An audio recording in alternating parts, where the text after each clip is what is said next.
Hello all, in today's video we are going to deal with Aristotle's Poetics. Aristotle has delivered a lecture on literature in general and tragedy in particular in a book called Poetics.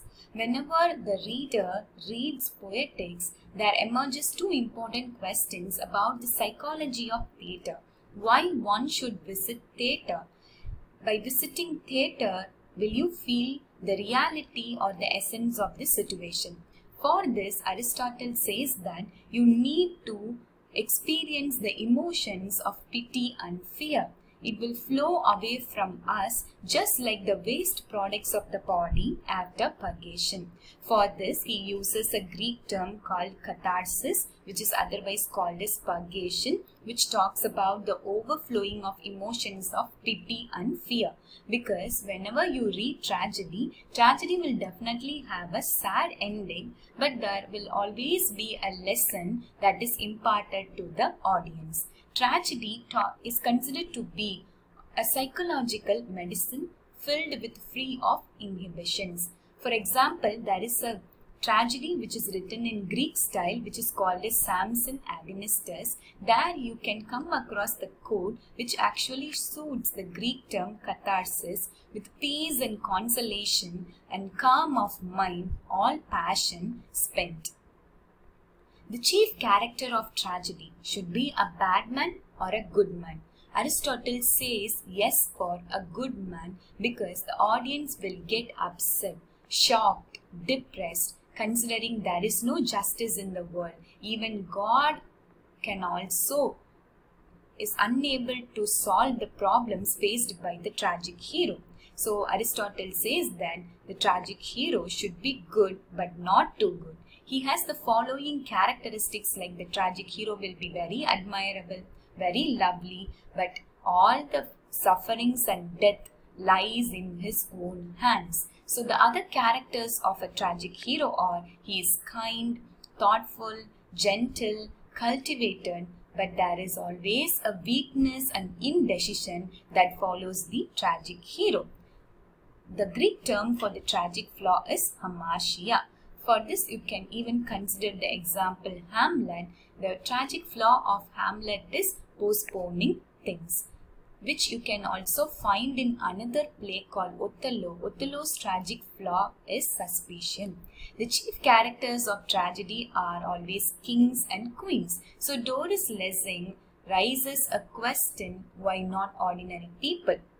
Because in order to impart morality into the lives of the people and how God will become the leveler, tragedy is written using great subjects like kings and queens. For example, we have one another play which is called as Julius Caesar.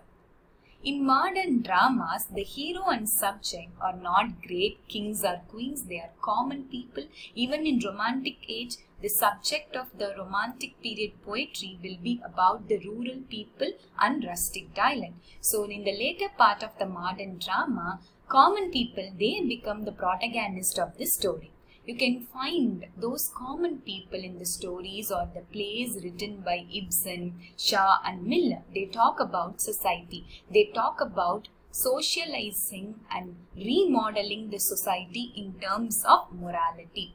Sophocles has written a play called Antigone. It actually stresses the importance of moral conflict. It talks about the burial of her own brother.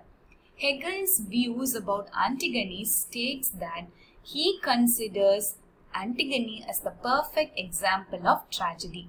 There is always a conflict that emerges in tragedy, and it is between good and evil, the right and the wrong. So William Shakespeare is considered to be an important figure in world history who has written many plays which are even relevant to today's time.